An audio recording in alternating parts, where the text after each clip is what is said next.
Es, Guntis Bieders, tiku izsūtīts no Straupes 1949. gada 25. martā. Izsūtīšanas pamats bija latviešu nacionālisti.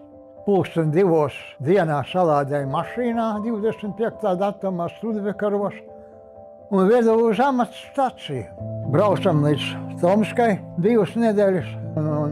Mēs jau domājam, ka mēs te pirmo ešalonu pēc vēstures iznāk, ka ne. Bet no amats mēs gan ar pirmo ešalonu aizgājām. Mūsu sastāvā bija 52 vagoni, un mēs bijām 47. vagonā. Un no sākuma mums bija diezgan draņķīgi, diezgan grūti, jo Krievijai bija iestāstīts, ka fašists atvedīs tagad, vai ne, un ka viņa dēļ karš sācies. Bija goda lieta latviešu apzakt, latviešu kaut ko, vai ne. Starp bērniem plosējās masalas, un starp pieaugušiem tīrs, vai ne. Ļoti daudz bija slimo, un mani palicis atmiņā, ka pie durvīm gulēja viena veca tantiņa.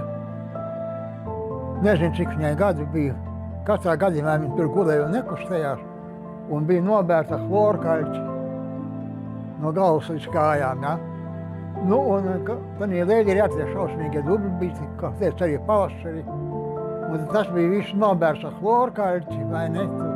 Baltas putas pa tiem dubļiem bija. Ūdens sūknējā, pažārnieku sūknējām. Mucās, bija mucas. No sākuma bija svaigi, bet pēc tam šitie zaldātiņi ņirgādamies nelaid pie svaigā ūdeni, pēc tā, lai tādu, kas tev sastāvējies, vai ne. Mūsu sāžā bija 12 latviešu ģimenes, ja?